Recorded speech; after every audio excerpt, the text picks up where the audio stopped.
Welcome back to another episode of Last One y Nos Vamos. You guys, I'm so excited. We're all excited. Today's a really, really special episode, you guys, and I'm going to tell you guys why right now. Okay, so Lilly, so she has been in two of our previous episodes. So one was the how old is too old to have kids, and what was the other one? Back to school? The back to school one? Okay, back to school one. So welcome back. Thank you. And on my other side, I have Lupita. She's my sister. Hello. Hi. And then I have Anna. Or Banani. I call her Banani, but her name is Anna. All right, ladies. So before we even get started, I want to give you guys, some time to introduce yourselves. Are you guys working? Are you guys stay-at-home moms? What is it that you guys are up to? So I'll go ahead and start with Lupita. Well, hello. My name's Lupita. I am the oldest. Yes, she is. Right now, I'm stay-home mom, but I have worked in the past. So, this is a whole new experience for me. That was challenging, to say the least. Oh, yeah, I bet. And a mom of awesome kid. Yeah. Alrighty. Thank you, Lupita. And then Lilly. Tell us a little bit about yourself. I don't know if we formally introduced you. Yeah. So I'm Lilly. I was a stay-at-home mom, recently started working somewhat full-time. So I'm a working mom now, which is very different. It's going to take quite some time to get used to that type of schedule. But, we're going to work it out. 2 kids at home right now. So I miss them dearly. I feel like I haven't seen them at all. So Aww. I know. work-life balance. Trying to get that work-life balance. Yes. Thank you for sharing. And Banani? Okay, so my name's Anna Banani. I have 3 boys and I work full-time. Mm-hmm. And I've actually done stay-at-home mom as well for a little while. With my second, he required me to stay home for a bit. But I've worked pretty much my entire motherhood. Mm-hmm. Love. Okay. And for some time, I was also a student and working and raising the little one. So love that. Yeah, so all of you have something so different, and all of you guys are so unique. But something that you guys have in common is that you guys are parents. So today that we're filming, it's Sunday, right? So it's family time. So I want to thank you guys and I appreciate you guys for being here, taking time away from your daily routine to be here, record with me. And teach me stuff. Of course. Okay, so for some time, guys, I've been wanting to do something like this. So just something around parenting. So the goal of having you guys on here is for you guys to be able to share your best practices, share your experiences, give us examples for those who are watching, and even amongst us, even you guys, like I said, everyone's unique and everyone has different. How do you say Perspectives. it? Perspectives, different walks of, what's it called? Parenting perspectives, styles. parenting styles. So thank you. And each kid is different too. Yes. So, alrighty. So let's go ahead and get started. So my first question is, how do you raise a high achiever or an overachiever? Okay. So for example, Lupita. For example, you have your daughter in so many activities. And so just tell me a little bit more about that. How do you raise that overachiever child?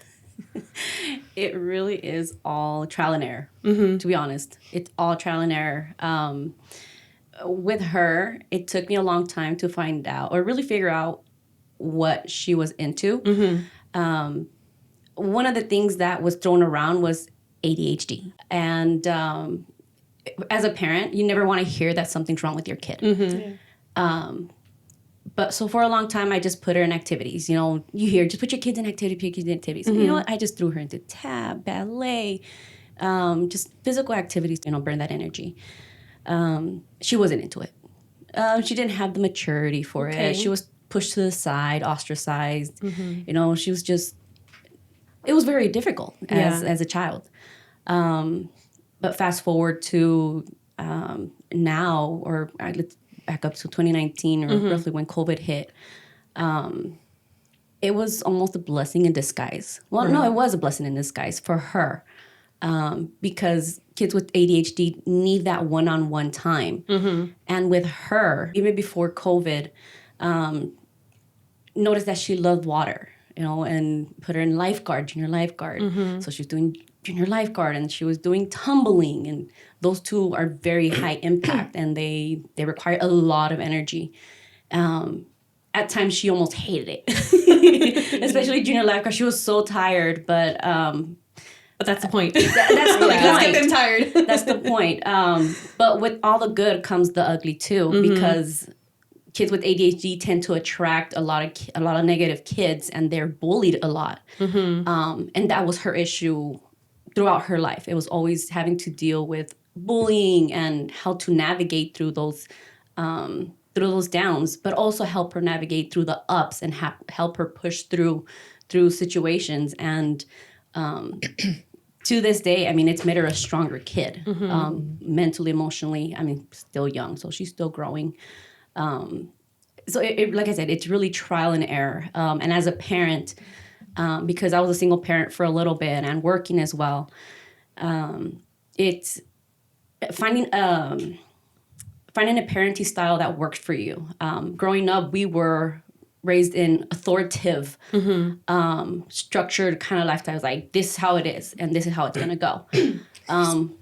That I didn't like that. I didn't want that for her, so I chose more of an authoritative approach to it, where there is still limitations, but I allow for her to develop as she goes. Right. But when I need to, I step in. So far, it's been working. Therapy on top of that, because therapy has been a blessing as well, both individual and together.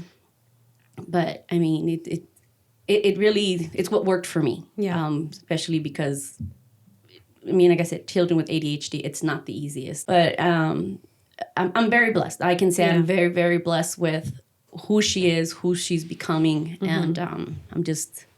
I'm really trying hard not to. You're trying. No, you're trying. And she's just an amazing kid who she's becoming. You're hearing that? I'm like, I hope you know. She really is. No, you are, and I hope you know that you are doing a great job, because, like, I mean, and I mentioned it before in other episodes, where it's like what we learned from our parents. You know, they were trying to learn too. They were teaching us a su manera.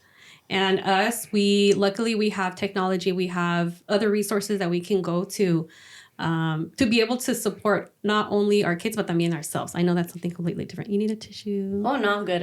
It's just the ones. Yeah. You're doing great. You're doing great, sweetie. So keep it up, okay? Yes. So, yeah. So, these on my side. Technical difficulties on my side. Make sure all of you are in it. Okay.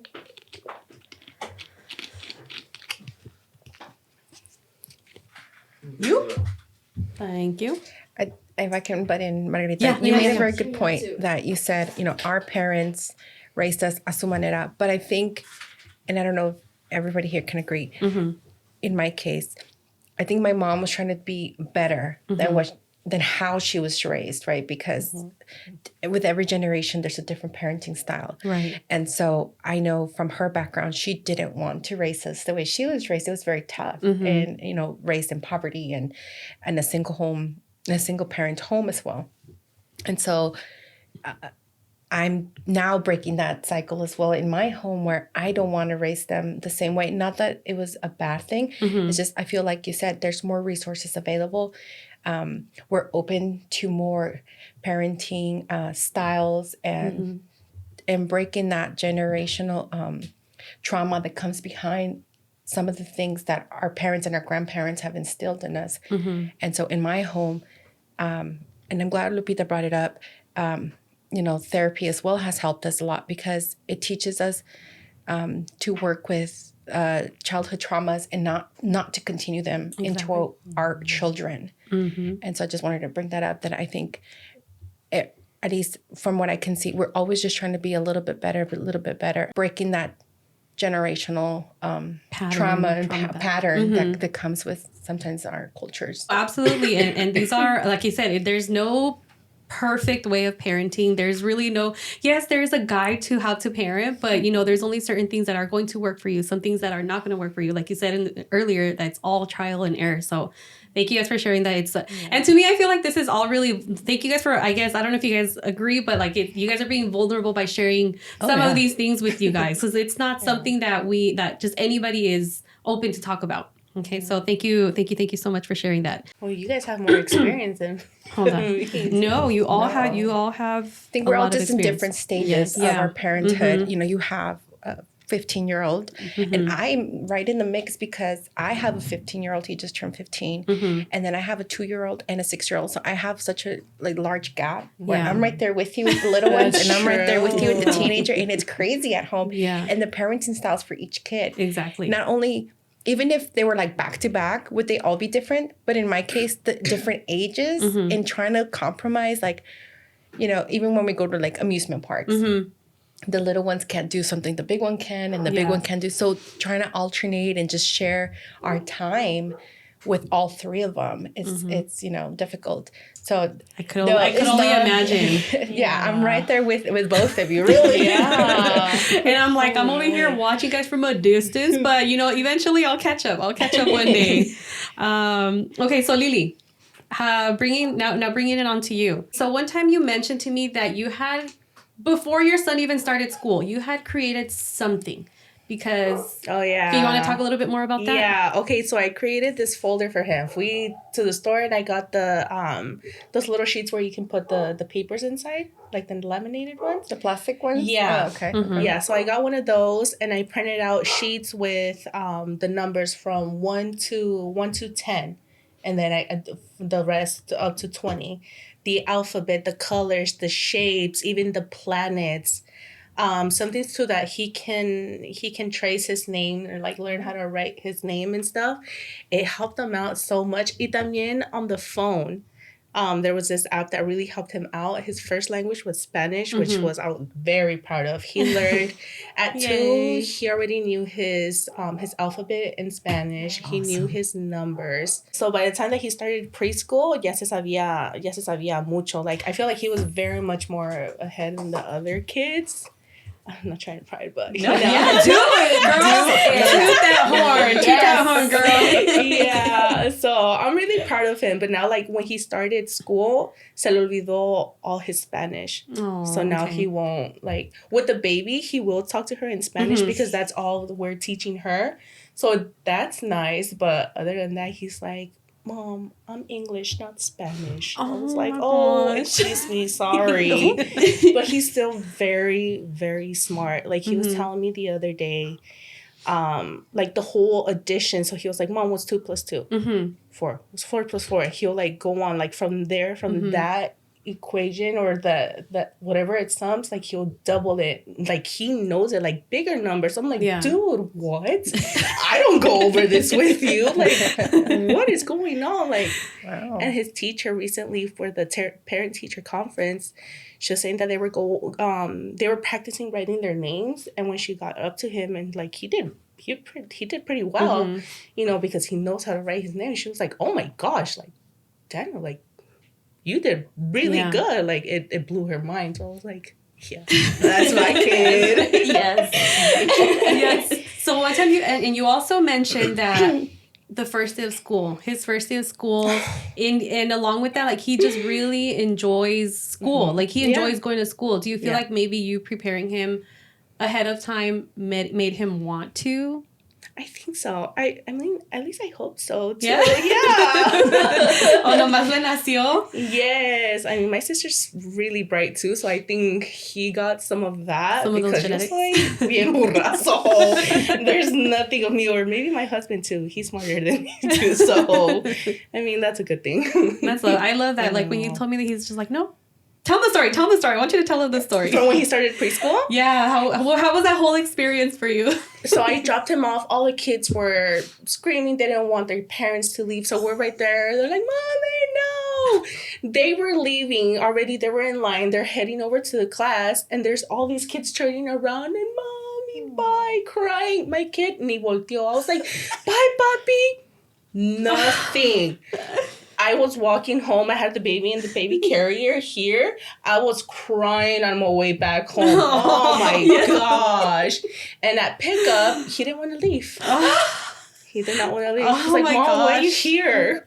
I'm like, I feel a knot on my throat just by hearing that story. I'm like, both of you are looking forward to that day. Man. Yes. I wanted him in tears. No, Mommy, don't leave me. No, Not kidding. no. I was like, okay. Love, love, love. And my husband felt that for his first day of TK. Because he was there with us. Like, he took him so to you got to school. experience it. Yeah. So he was like, I'm nervous. Like, before we were dropping him, he was like, oh my gosh, I don't know why. Like, I feel a knot in my stomach. I'm nervous. And I was like, now you see how I felt for preschool. Yeah. Love, love. Look at you guys preparing your kids for success. Yes.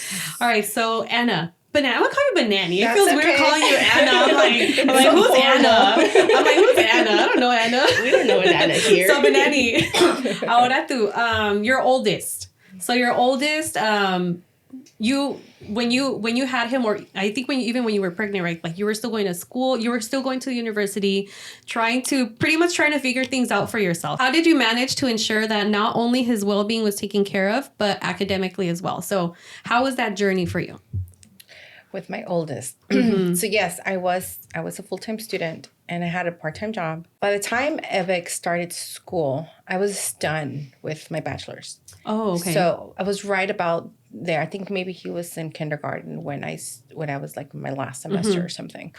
But based on my experience, I'm a firm believer in like it takes a village to raise a child, because if it wasn't for the support of like my family and my husband and his family, I don't think I would have been able to finish school so quickly. And I mean, quickly, it took me 5 years, right? But Yeah. like that's still pretty fast in my eyes. but it's still like, you know, I could say kind of right on time.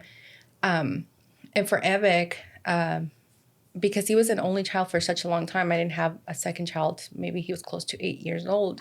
I was able to focus that energy on him. Okay. And so it was really the fact that I had so much support and so many people encouraging me, because they saw like how much I was wanting to finish school and the effort I was putting in, the sacrifice I was making for my family. And so I had a lot of help. So like I would drop him off in the mornings, like for example, kindergarten, you know, it's like a half day.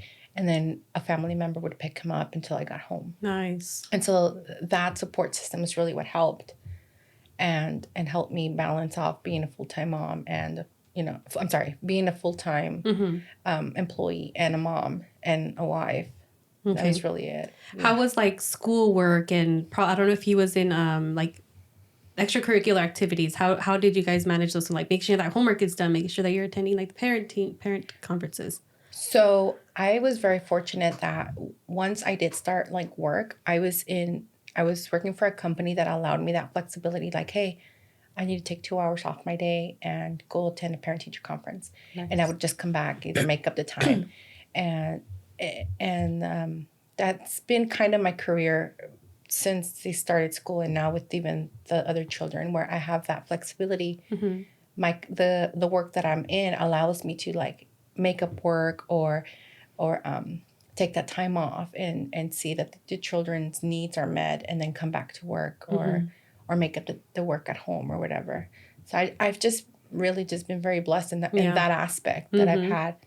Yeah, because not everybody has the opportunity to say like, oh yeah, I can just leave and make it up. So Right. and no, all of you have like different, like I'm saying, like all of you have like different ways that you guys manage to make it happen. That's why I'm like, I ask myself, like, how do parents manage to parent? I'm like, apenas me aguanto yo sola. I think having a good support system is very big. Yeah. It's very big. For example, my middle child also has ADHD, and he's on the spectrum, and he really like changed my parenting style, my lifestyle completely.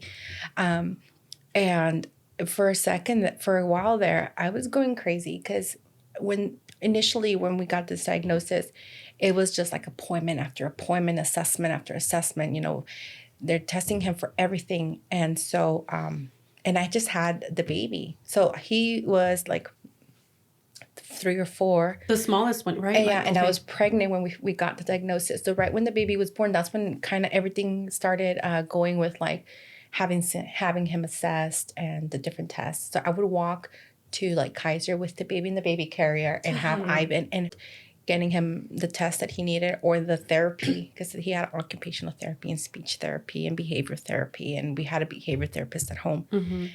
And it was a little much for me. And so I can imagine. And so there was a point where I told my husband, I need help. Like, I need you to help me, with something. And again, we're just very blessed. The kind of things just played out. And he was able to request a transfer from he works at a bank. So I would ask for a branch closer to home where he was able to help me. Like if they called me, like, hey, come pick up your son, we could take turns. Or instead of me taking my lunch break and picking him up from school every day, we would alternate 2 to 3 days each one. Okay. So that helped a lot, just in my stress level alone. So I think it's very important to have that support and not be like, because sometimes even though we're married and have a spouse or a significant other, they're not always supportive, and it sometimes feels like you're doing it by yourself. Yeah. And I think I can see all of us here, we don't have that, where it's just us, we have that support system. And it makes it day and night. The support system is just amazing. Unfortunately, I didn't have that support system because I wasn't in the state where, my family was. It was just me. I was in the military for a couple of years. So I didn't have any family in Utah when I had my daughter, I was in Arizona, but I was in Phoenix, and family was like 2 hours away. But even then, once I moved to Arizona, that was where you guys were at. I would ask for you guys for a little break. I was like, hey, meet me halfway. So send her over, take her away. Yeah. But that's when I officially started getting some like a support system, and but for my mindset, because I had been doing it alone for some time, asking for help for me was a weakness. Being that I was in the military, your mindset is not to be weak. You have to suck it up. So I was being a single mom for some time and embracing the suck, and it does suck. I had to drop her off to school and hope for the best, kind of thing. My hands were tied a lot of the time because, of my career, my job that I had at that time. Yeah. 2 deployments, and she had to be sent off, with family. First deployment, you got a chance to. I did that. It was fun. It was. I'm not fun. It was definitely a different experience. But yeah. So you got to experience her at her little 1-year-old. I think she was just 1. She had just turned 1 when I first left. So that was very hard. 6 months of her life away. 7 months, and then again when she turned 7, where that's a whole different other. But. Yeah, definitely a support system, and never be afraid to ask for help. There's help everywhere. I mean, if it's not with your family, there is therapy. There is all kinds of support systems. We just have to suck it up because we can't be too prideful to ask for help. So like right now, you said the kids are with your husband, but like if your husband's not there, like who watches them? My mother-in-law. Your mother-in-law? Yeah. Oh, she's the biggest help. Or if she can't, my mom. Your and mom. my sister. And your sister. Actually, yeah. Okay. Like today, I had asked my dad if he can help me with the kids because I thought my husband wasn't going to be home. He was like, yeah, sure. Go ahead. That's like him being alone, like my mom not being there for him to say yes. That was beautiful. But, I love that. They're home. Okay, so sometimes the high achievers are not achieving. Like there comes a point where like they're doing great, awesome. You're doing everything that you possibly can, right? You're staying up late with them sometimes, going to the meetings, making sure that you're on track with their academics, or anything. So has there ever been a point where you've noticed that they're not content with something that they're doing, whether it's, schoolwork, extracurricular activity, you see that they're lacking motivation, or, how do you guys support them to get them back on track? And anybody can start in that. You know what? For my daughter, she tends to get bored very easily. I mean, she loves tumbling. Like I said, she loves the water, but she has to be challenged. She has to be challenged to that next level. She might hate it. It's like, oh, this is too hard. Oh, I don't like this. But the moment that she achieves that next level, it built her self-esteem. And well, here I go again. She's bored. Now, what can I do to push her off to that next level, to that next uncomfortable level that, you know, she's going to hate me for a little bit. Yeah. We're going to bump heads, but it's worth it. So it's really just pushing her to a point where of uncomfortableness. Pushing them out of their comfort zone. Yes. Yeah. And well, because mine is 15 years old, so she can make somewhat of her own decisions at this point. Allow for her to make some of those judgments and allow her to fail at some point as well. To let her see like, okay, you know what, I failed here, but it's not the end of the world. Let me press forward. What can I do to make the difference? And I help her guide in that aspect. Okay, so you messed up here. Don't feel down on yourself. What can we do? How are we going to make this better? Just kept pushing forward. I am her support system. Like, hey, what are we doing? What are we doing? And it's not easy. It is not easy. It's repetitive. And but at the end, I mean, you see the fruits that, I mean, I'm seeing it. He starts to see that we all see it. You just have to be patient. Yeah. What about you, Lily? I know that he's in kindergarten right now, right? TK. TK? So okay, before TK. kinder. Is there any times where it's just like, oh, no me quiero levantar, or Oh yeah, every day. or like I don't want to do school, I don't want to do homework. Have you noticed anything yet? Because I know he just You know started. what? Now he doesn't like to practice, pero yo tengo la culpa because no lo pongo a que practique, like to write his name. That's just I think the teacher was saying in the email this week, que that's what they were practicing on, writing their names. So yo no lo pongo when he gets out of school. Now I can because, you know, from picking him up, I go to work. But before, when I did have the time, I don't have him practicing anything because I'm already like, oh, he knows everything, but still you have to, you know, like Repetitive. Just like with the Spanish, right? Like you worked so hard, and now it's just like what did he say? I'm English, not Spanish. I'm English, not Spanish. So sassy. Oh my God. Eric used to say, I'm American, Mom. Whoa. You know, in our culture, it's like, yeah, you're right. Your grades like, Yeah. Like, excuse me, what? Se te ve el nopal, mijo. But now that he's in high school, he started taking Spanish, and he's like, and so he didn't completely lose it. It's just kind of like they don't practice it, right? Yeah. So he's like, it's not too hard because I know he understands a lot. It's just the practicing of speaking it. Yeah. And so he signed up for Spanish himself. It's like, no, I want to learn it again. And you know what? The Spanish that's learned at home, it's different from what they teach in school. Yeah. I saw it. I noticed that when I was in high school and I took Spanish, I was like, that's not how you say it. And it's like, no, that's not how you say it. That's not proper. So oops. Yeah, but now like he just doesn't want to study at all. Like when it comes to writing anything, I give him the pencil and he's like barely hanging on to it. He's like, I can't, Mom. And he Como que le He's duele. bored. He's bored. Like he's bored. He needs a little challenge. Yeah, and especially now that he has a PS5. Yeah, so he just wants to be playing. Limitation. That's his incentive. You gotta Motivating. Yeah. So I'm learning a lot from you guys too. So now I'm like, okay, I have to do this at home también, because just for him to be on there, like that was his routine.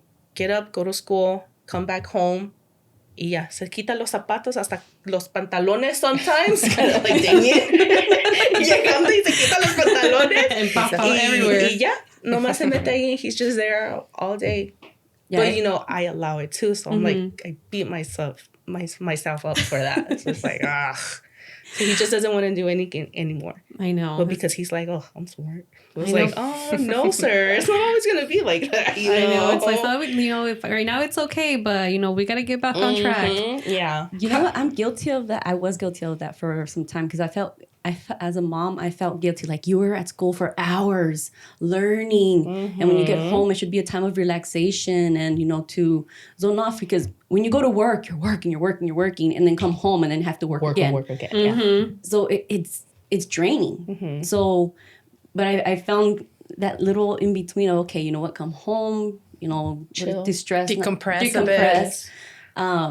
And yes, allow them to maybe little 5-10 minutes on their game. And it's like, all right, let's get to work. They're going to kick and fuss. Oh, yeah. Oh, my goodness. And you're going to get so stressed. But you know what?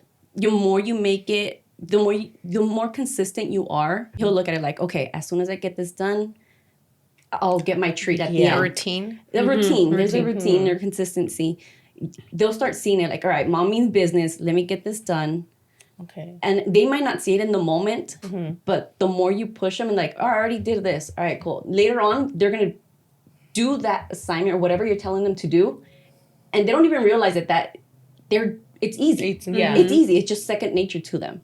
Because you kept that consistency with them and they don't realize they're learning. That's what makes me laugh today. It's like they don't realize they're learning. They're just doing it. Yeah. But and like I said, like you might see it because you have older ones too, and all ages. But you see the things that they kicked and fuss about the most. Today they're like, oh, I did that. Yeah. And I was showing Lupita the other day because I saved binders of her old work, and she's like, Mom, I can do that now. And this, and that. And she was just like, Mom, I can't believe I made that mistake. And she's just looking at herself. And you can see her confidence boosting. Like, you know what? I've learned. I've done good. I mean, little boost. What are you saying? Little self-esteem boosters for them as they get older when you look back. Yeah. But just that consistency, even if you get frustrated and you have to walk away for 5 seconds or even a minute. But that consistency with them and get them away from the electronics. Even right now, till she's 15, I still limit her electronic time. Nice. So, I mean, just do that consistency. As hard as it might be, porque está buena la novela, you know. You want to watch that too. But literally, that consistency works. It really does, and it does pay off. That's definitely something that I need to work on because, pues yo también he's entertained over there with his game y yo ando en el TikTok. Yes, we're guilty of it too, for sure. Está buena las notitas, el TikTok, el Facebook, MySpace, and my time. MySpace. The music in the background. Yikes. I'm not gonna lie, I looked up my MySpace, but it's no longer there. Yeah, I don't even know if it's active anymore. No. No. All right, I'm off track. Alrighty, Banani. So how about you, like a time where you felt like you had, like that you had to like reel your son back in? I think it's just ongoing. Ongoing, all even the to time. For a time in his life, he was in boxing. And so after a while, I don't know if it was boredom. It could be that too. Now that you say that, Lupita, he was just like, I'm done. Like, I want to quit. And I'm just like, you can't quit. You can't quit everything in your life. Because I think that was like kind of something he was doing. He would pick up something and then just let it go and pick up something else. Like he was playing, what was it? Like some sort of instrument in elementary school. And he got bored. And I didn't make a big deal about it. But then with boxing, I was like, no, you're going to stick to this because it gives you a physical activity to do. You're away from the house and you're decompressing. And he loves it. And he stuck with it for a long time. But since we've moved, I had to pull him from there, obviously, because we're not in that neighborhood. And just trying to find something else for him to do. We've tried a couple of things. But he now has stuck with working out, and we've built kind of like a home gym at home. Nice. Oh, I see that. Yeah. And so it's been like a year and a half, and he's very consistent. He's very good. But I think it kind of went from like him seeing his like body transformation in boxing, his endurance and his strength, built his confidence in him and his self-confidence in his image. And it's like you said, you see the fruits because I didn't let him quit, and now he does it on his own. But even in school, he's a bright kid. And so he'll get, I call it laziness.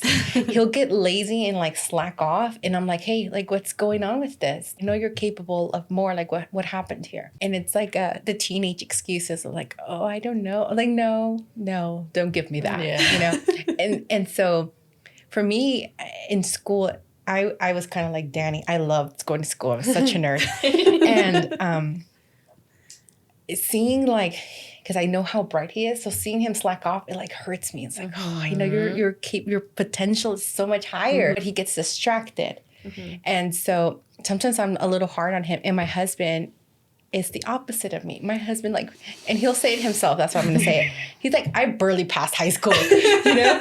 And so he's like, okay, Anna, what is his grade? And I'm like, it's a B-. He was like, okay, you gotta back off the kid. Reel it back in, Anna. And I'm like, I know it's not bad. It's just if he had put the effort of studying instead of like I don't know, watch see the TV or potential. whatever. Yeah, it's the potential that I call it laziness, because he doesn't want to put the hours in studying. And so I have to kind of be on it. And it's gotten better from the beginning of ninth grade to now. I mean, they're like halfway in the year. It's gotten better, and he sees it, and he's like, man, if I didn't slack off, I wouldn't have done this and this. And then now it seems like he's going to get into, I want to say it's cross country this next semester. And again, it's that discipline that he's built, that endurance for himself, working out, and his teacher noticed it. And so the fruits are just, they're there. Kind of like what Lupita said. Once she saw that she achieved something, she's like, okay, I want to keep going. And now same thing with Evic. I saw that it was him working out, right? He saw his results, and now he's like, okay, I'm stronger now. Maybe I can do a little bit more. And then that's how they're able to. But you guys planted that little seed in them. You guys are the ones that are planting those little seeds. So maybe when your son grows up, he's like, I remember, I don't know if you'll remember, but my mom made something for me, to grow up. You believe, you guys believed in your kids, and they're like, you know what? They'll remember that. And like you said, like, they're not realizing it at the moment, but I'm pretty sure, I don't know if it's just me, but like, have you guys ever had a moment where you guys really think about like, okay, so now I see why my mom was saying this. Oh, yeah. Now I see why my dad yes. was saying this. And it's either good or bad, whichever direction, whichever situation it is. So I don't know about you guys, but like, I feel like growing up, I feel like there was like just like some misconnection with our parents, because we didn't have that bond with them. I didn't have a bond with them growing up. So even till this day, I can't go up to my mom and tell her, oh, Mom, like, I'm so in love with Junior. Like, you don't even know. Because if I were to tell her that, she'd be like, okay. Yeah. And I think and I see that relationship that you guys have with your kids. So my question to you guys is, how did you develop a bond with your kids so that they feel comfortable enough to you to have a friendly relationship? Whoever would like to take that one on. That's a tough Therapy. For me, because of the way we grew up, there wasn't huggy-dovey loves and kisses. It was very authoritarian type of environment, because my parents were just trying to survive. I mean, there were 7 of us. So there wasn't enough love to go around. My mom's love language was cooking for us. Food. She would cook, still till this day. I know. So good. But that was her way of showing us love. But it was harsh. It was hard for us growing up. So today, even when she was born, it was hard for me to, bond, because I didn't know what that felt like. So now that she's older, that she's expressing her emotions and things like that, unfortunately, because I was a single mom for some time, there was a disconnect. Today we are doing therapy, and we're learning to create that bond. And I mean, she's always been lovey. She's always been lovey, hugs and kisses, because they teach it in school, to be hugs and kisses and Valentine's Day. And, she's always been like that, but it was hard for me to receive it. And that's from anyone.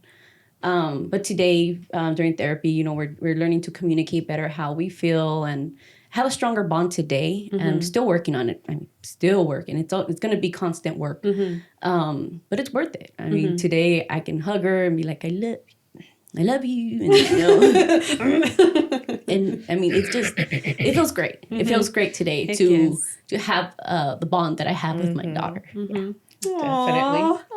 I'm sending you a hug, sister.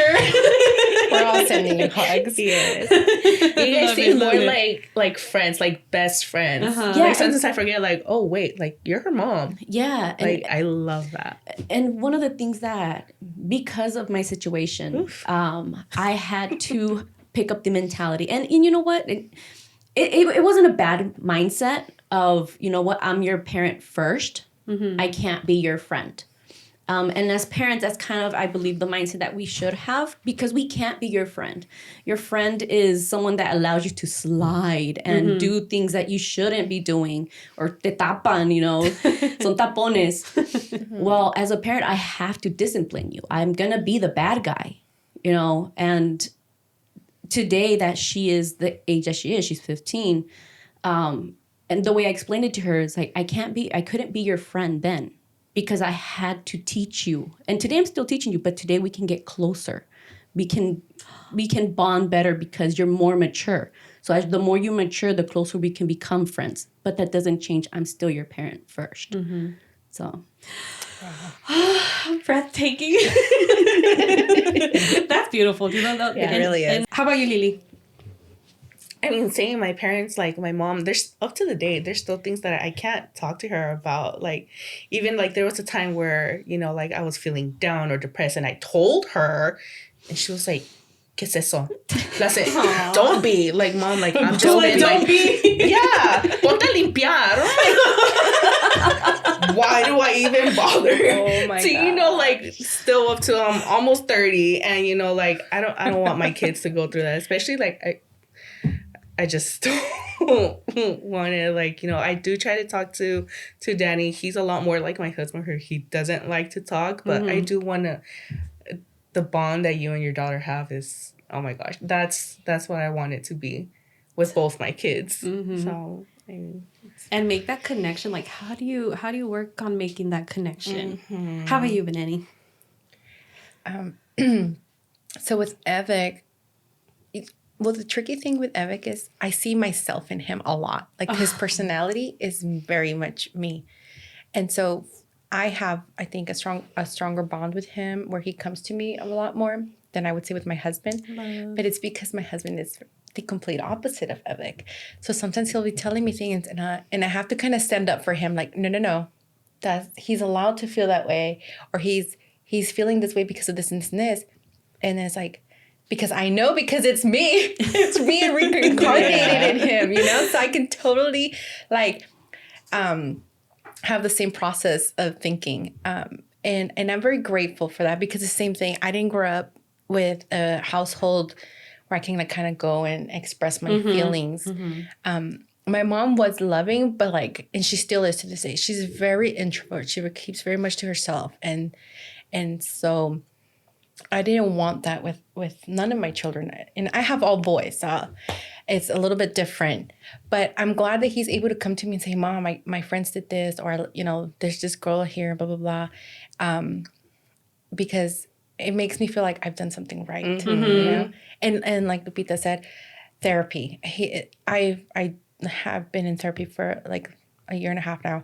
And that's really helped me learn more about myself and how to like pick up on things that I don't want to carry on with. And so that's helped me with my son and him in counseling too, because there's things that because he's a little more quiet, he won't tell me. So I think like, okay, that part, you know, he can talk to a counselor or something.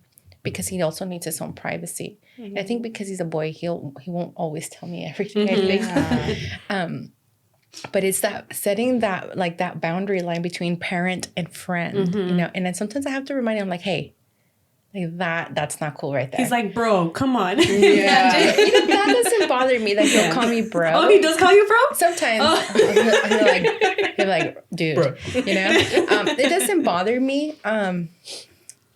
And Evik, like I said, he's not like very outspoken. And I have to remind myself to like, even though he'll tell me like a story that it's like kind of lame, you know, I don't want to hear this, but I have to hear him out because he's reaching out to me and he just wants to be heard and be a friend. I'm like, okay. And I'm like, oh, that's cool. And then what happened, you know? And it's just like building that bond in that way, or doing things that he likes.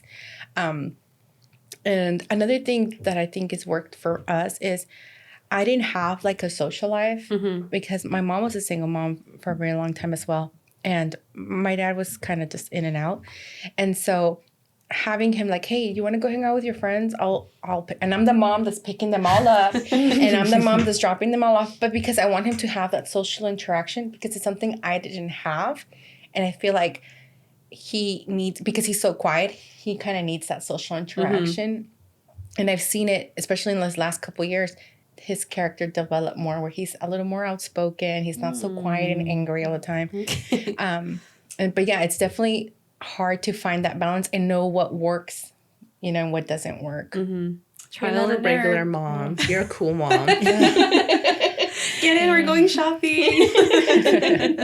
I love that. I love that so much. And I feel like, I mean, I don't know about you guys, but I feel like this bond, like creating that bond and your kid, creating that bond so that they feel comfortable to come and talk to you guys. I feel like that's something, I don't know, and maybe you guys answer. Do you guys feel like maybe that's one, like it's a crucial part in the journey to success to being an overachiever? Do you guys feel like maybe that's like a really crucial part or like an important part to have a bond like with you guys or with the parents? I think so. Yes, Yeah, I because would we say are their yeah. support system. Because you're the first line of defense Yeah. for them. Mm-hmm. Yeah. Definitely. Okay. Love that. No, it's funny that you say that you had to send them off to be friendly. No, Lupita's a social butterfly. So she's very hyper, very out there. So for her, it went from being very active out and about and, doing swimming around a pier, jumping off a pier because she's doing lifeguard. And then she's doing tumbling and flipping and burning her energy to now I had to teach her to bring it back a little bit and be mindful of herself because she was so worried about the outside and her friends and this and that. I'm like, okay, so let's bring it back and let's see how we can be mindful of yourself because she was being more dependent on other people to make her happy rather than making herself happy. So now she'll sit in her room and she'll crochet. I should have brought one. She'll make like little octopus.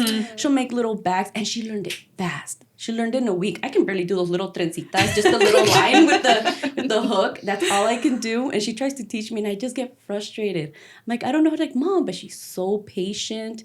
She's so sweet. She's, oh my God, I can go all day. But she'll pick up anything and she'll do it really, really fast. What else she's doing? Artwork. But like that has to be that balance for them. Not just constantly go, go, go, go, go, go, but also be able for them to sit in their own skin and be okay with being alone. Because something I ran into her was that because she was trying to please everyone around her, being an overachiever, I'll help them, I want them to be my friend. It was just about everyone else and she forgot to focus on herself. That's why I said that COVID, when it came around, it was a blessing in disguise because I gave her the option to either go back into school or stay at home. She got a little taste of that hybrid. I don't know if you remember when they were able to go to school like and then at home. So when I gave her the option, when COVID was basically over, there was the choice. Even before COVID, I was thinking, let's do homeschool because I noticed kids with ADHD tend to work really well one-on-one. Well, I can speak for my daughter. The moment that she stayed home, she tried it. She went from a very stressed out kid with a lot of anxiety. A lot of bullying, just constant racing. She is now an A, B student. She went from a D, C, almost F failing student. So removing all of those distractions, she is now, mentally, not just as a physical individual where she goes and achieves a lot physically. You put a soccer ball in front of it, she'll pick it up. She'll take over. So she's starting to see like the possibilities of her own achievements. It may be my new school, during school I can go to Knott's Farm while everybody's in school. You put yourself in this position where Wednesday midweek I wake up and I'm at Knott's Farm and I just drop her off or I go in there with her and she's like, all right, Mom, I'm just gonna go wander off on my own. Like, okay, go ahead. And she rides the rides over and over again but these are little achievements that to me is like, just Knott's Farm doing her work. I can think about it that way. But no, I look at her and I see her just this progression. This is for her to see like, I can do it. So this is just little steps to where her goals that she has in mind. Exactly. So you guys are doing everything to protect your kids, taking care of them. It's always them, putting them first, right? We've always been taught put them first, but let's take it back now. So I think that it's important that you are also taking care of your own personal needs, right? So how do you make sure that you're looking after yourself, making sure that you are keeping yourself grounded mentally, even physically, health-wise? So how do you guys make sure to take care of that? And it can be anything. It as even if you think that it's not, but it might be. You want to start, Lily? I don't think I do anything actually. Like the very few times that I would like come get my nails done, or every once a year I get my hair cut. Pedicure is way overdue. You know, like little things like that, but I don't get to do them so often now, especially now that I started working more. So I don't know when I'm gonna be able to. But then again, I am making my own money, so now I don't have to be like, oh, hubby, because I don't like doing that. Like I never like asking. Like I will ask him like, oh, when do you think I can go? And he's just like, well, just let me know. But you know, now that I'm making my own now I can myself. But I don't know, just like little things like that. I like to do my hair, nails. Once in a while for a massage, maybe. Okay, a massage. I mean, just something that you know takes you away from everything, that you can take yourself back and like remember that you are you. You know. What about you, Vanani? So I think therapy actually taught me this and the importance of it. And like you said, being in your own skin and being by yourself, because I've never really done it until maybe this just past, not even a year, where I started making plans for myself or doing things on my own. Like I would just, like I have an hour long lunch break. I'm going to go get my nails done. I'll be back. And I would do that. And I mean, it doesn't really count because it's my lunch break, but it would make me feel like, okay, I can disconnect from work and just have the peace that I don't have to worry about the kids. They're where they need to be right now. Or, but it was really like, taking away that guilt of like, oh, I want to go, but you know, the kids. And I really just made time for myself, or even if it was like, I'm going to go hang out with some friends for a little while after work. And like I said, my husband's great where he's like, yeah, go, whatever. And actually, he encouraged it because he knew that I never did anything. He was like, get out of the house. Don't worry about it. But wonderful. I really just started doing it really just this past year, where I've taken time for myself. I'm like, I'm going to go hang out and have dinner with a friend, or I'm going to go do this by myself. Or, and another thing that therapy really encouraged, which my husband and I didn't do as often as we should have, was having date night, just him and I. So, you know, when the kids are small, like, and I was a breastfeeding mom, it was a little more difficult.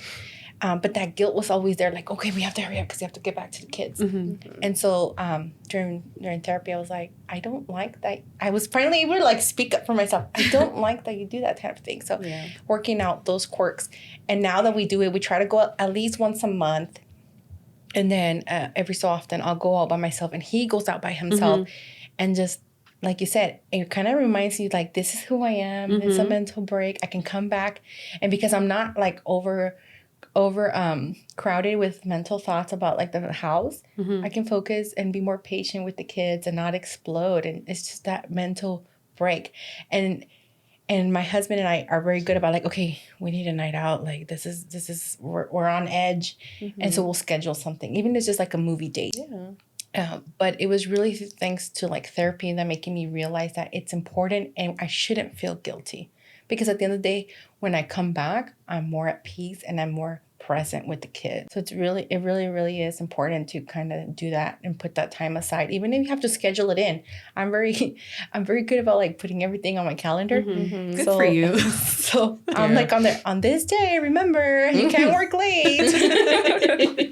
No, that's good. I mean, you guys have kids, and I don't have any kids. Sometimes I even forget to like you get like Monday through Friday, work, you know, get up, go to work, come back home, do whatever. And it's just the same routine. And then the weekend, I'm just like, oh, okay, just don't want to do anything. But then sometimes you do forget. Like sometimes you forget to like, hey, this is you. You need to take off your mustache, you know, get your nails done. Something that makes you feel good. And it doesn't have to be those things specifically. Right. It can be other things, going on a walk, working out, something that makes you feel grounded. How about you, Lupita? You know what? Now that she's old enough, I haven't. For her entire life, I've never, that I can recall, oh my gosh. Yeah, maybe my nails, but I'm always thinking, okay, but I gotta get back. It's always that rush. Even if I try to do something for myself, it's always that rush. I gotta go back, I gotta do this, I gotta do that. My brain was always going, something to do, always something to do. Because as you mentioned, she was my forefront. I had to make sure that she was okay. And it was that guilt as well, on top of everything. It's like, I'm doing something for myself when I should be doing it for her. You know, and today, now that she's grown, I'm slowly walking away, and it's still kind of like dragging me in, like, no, she's still your baby. No, but she's old enough. No, but it's like that little diablito and that little angel talking, but they're not bad. It's not the red diablito. It's kind of like the mommy and the independent mommy talking to each other. It's like, but it's okay. You know, you can step back. And therapy has been a part where telling me, you know what, just take a moment, take a breather, because a lot of that brought anxiety, and it brought, you know, and anxiety is the biggest one, and actually some depression with it, because I was sad that I was losing who I am and who I was. So part of therapy today, it's learning to take a step back, that she's old enough. She's excited to get her permit, and she's counting down, actually. February 10th is officially 15 and a half. So she's busting her butt studying. She wants to get her permit. She's like, Mom, I'm going to drive your car. I feel safe in your car. Oh, not another thing to worry about. Not at all. I'm like, okay, well, at least my car is big. One of the biggest things that I did do for myself, though, was learning to be okay with myself. Not trying to be something else. And I can't even put my finger on what it is that I was trying to be. Maybe a great mom, maybe not fail. Maybe those are the things I was trying not to be. But I mean, granted, I'm going to fail. I'm not perfect. I'm learning trial and error. But the biggest thing I guess I can say I learned for myself is to be more mindful of myself. That it's okay that I made mistakes. That it's okay that I made mistakes as a mom. And I'm still making mistakes. I'm still learning. But being able to, for myself, to sit alone, and when I think of those things, that today I'm not there, that I am a better person, that I'm a better mom, and that it's okay. At the end of the day, that it's okay.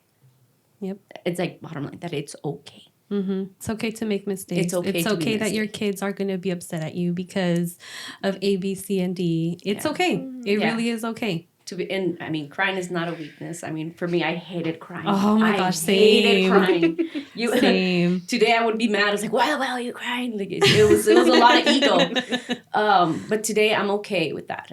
It's not a weakness. It's actually a relief to me, for me today, to be able to admit that I'm not perfect, that it's okay, that, you know what, just take a breather and take a step back. But yeah, and it's a really long journey, and it's a journey that's never, you know, it's going to be it's an ongoing journey. It is. It's always going to be an ongoing journey. You're always going to be learning. I mean, I can even give an example. Like my mom, no era cariñosa, so her love language was to do, you know, to cook for us.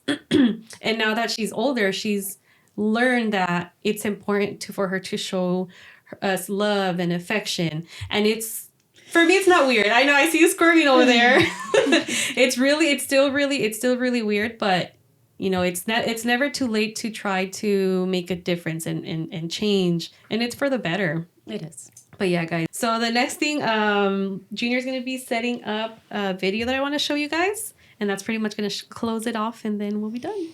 So si se quieren levantar, let us stretch out for a little bit, we can go ahead and do that. So we'll be right back. All right, guys, we are back from a quick little break. Thank you, Luchito, for setting up the video.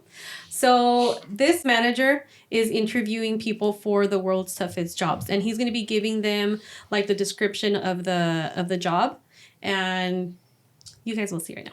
Okay. To work in a chaotic environment. If you had a life, we'd ask you to sort of give that life up. No vacations. In fact, Thanksgiving, Christmas, New Year's, and holidays, the workload is going to go up, and we demand that with a happy disposition. That's almost cruel. That's almost a very, very sick, twisted joke. But when there's time to sleep or... Oh, no time to sleep. No. Yeah, all-encompassing almost. That's exactly right. 365 days a year? Yes. No, that's inhumane. That's very insane. The meaningful connections that you make and the feeling that you get from really helping your associate are immeasurable. Also, let's cover the salary. The position is going to pay absolutely nothing. Excuse me? No. Nobody's doing that for free. Yeah, pro bono. Completely for free. No. What if I told you there's someone that actually currently holds this position right now. Billions of people, actually. Who? Moms. I've seen this one. You seen that one? Yeah. I'm pretty sure you guys got the gist of it as you guys were looking Almost through right it. away, I got it. Yeah. I know where this is going. Yeah, so you guys, I mean, because I have you guys present here, because I know you guys have your partners too, but I have you guys here, and it's a tough job. And I mean, I can't speak for you guys. I've never been in your position, you know, where you guys have kids, but it's a tough freaking job. What did you guys think about that video really quick? It's funny. Oh, That was hilarious. It was hilarious. I know, I was kind of like looking back, like, but I'm pretty sure you guys got the gist of it. So just to end it, like, if you guys ever feel like, I don't know if you guys do, but if you guys ever feel like you're not enough or you're not doing enough, or, you know, just whenever you guys are dealing things with your kids, like, just know that you guys are doing a freaking great job. Like, nobody's gonna do it for free. Nobody's gonna be able to handle your little ones the way that you guys do. So keep up the great work. You guys are amazing mommies. Thank you. Yeah, guys. I hope you guys enjoy this video. And again, guys, thank you guys so much for being here today. Thank you for having us. And hopefully we can do another one, maybe. Yeah, for sure. All right, guys. Well, have a great rest of your week, and we'll catch you guys on the next one. Bye. Bye.